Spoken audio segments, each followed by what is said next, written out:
Raging inflation, spiralling debt, and everyone on strike. 2023 feels more like 1973, without all of the good stuff.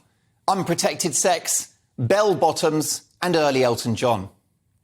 With trade unions from various industries gathering on Tuesday for something akin to a council of war, there are fears in another echo of the 1970s that they might collude and bring about a general strike. Now, I think such fears are wide of the mark, but parallels with industrial strife in the 70s and 80s are inescapable, and they provide an important lesson from history. Things got so bad in the summer of 1975 that the then Labour Prime Minister Harold Wilson was agreeing 25 and even 30% pay rises just to get workers back on the factory floor, to get the trains moving, and to get the miners digging coal again. Inflation reached 27% in the mid-70s, making our current situation look like the Queen's garden party. For all her sins and some mistakes, standing up to the unions in the early 1980s was a policy triumph for Margaret Thatcher, who faced down bullies like Arthur Scargill, who threatened to bankrupt the country. It took vision, it took principle, and it took courage. But in the end, the Marxist Arthur Scargill and his hard-left socialist ideals were defeated, and Thatcher won the argument with an unprecedented economic boom. By 1987, inflation was down, unemployment was down, and economic growth was through the roof, with a tsunami of small businesses popping up all over the place, and working people were buying their own council property and using it as an asset to make something of their lives.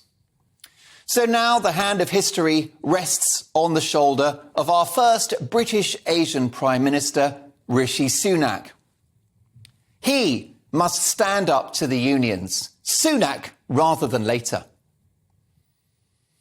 It's my view that the nurses were wrong to go on strike. It sets a dangerous precedent.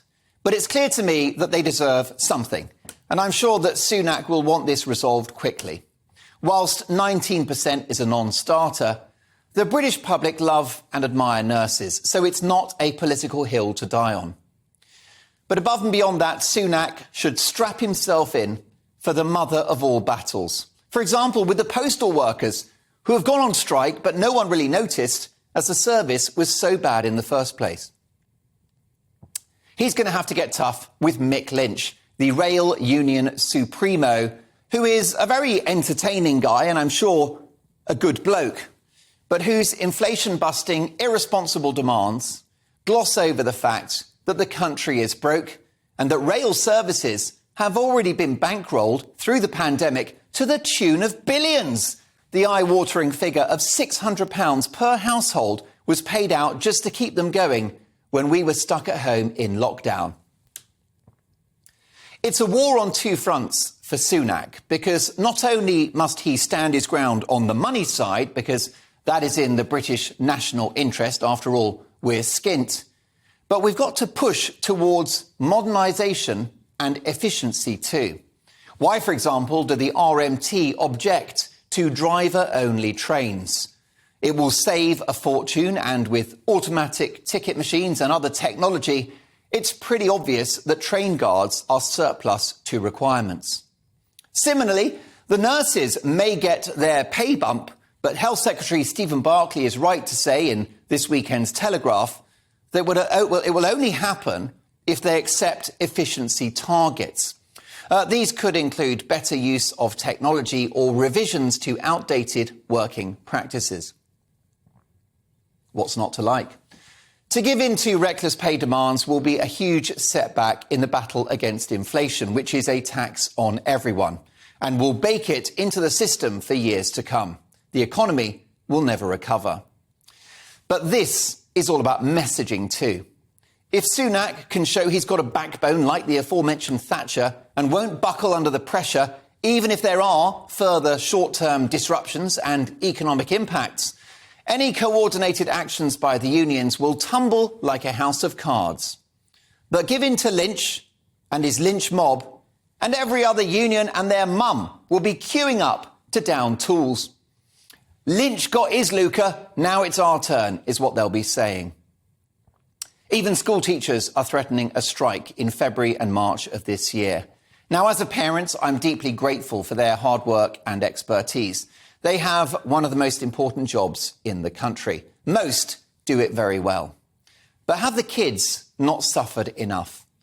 Widespread industrial action in education would see yet more school closures, of which we've already had far too many.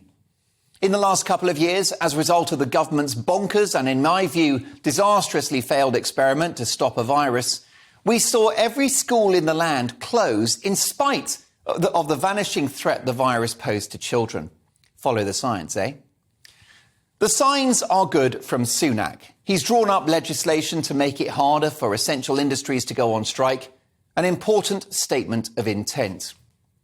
Of course, it goes without saying that the cervix-free leader of the opposition, Keir Starmer, is against this new legislation and will reverse it if he gets into power. Of course he will. Hardly surprising, given that his party is in the pocket of the unions. Labour would stand up to the unions, would they? They'd pick a fight with their core fan base in the public sector, would they? How would that work then? Let me tell you, I think that millions are underpaid in this country. I want to live in a Britain where hard-working folk get a proper wage. Well, these unions would be getting their pay rise if we hadn't knackered the economy with ludicrous lockdowns. We borrowed, don't forget, £500 billion to pay healthy people to stay at home. But I don't remember any of these unions complaining about lockdowns at the time. Far from it. It was the unions that were pushing for work-from-home orders, mask mandates, vaccine tyranny, and all of that pathetic COVID theatre, like plastic screens and hand sanitizer, so that their members could be safe. Do me a favour. The teaching unions in particular have a case to answer, diminishing the life chances of our children by pushing for those needlessly and now widely discredited school closures. So industrial action is a problem for Sunak, but it's an opportunity too, as it was for Thatcher in 1979. It's a simple choice. The government can run the country, or the unions can run it into the ground. Sunak must be strong. Give Lynch an inch and he'll take a mile.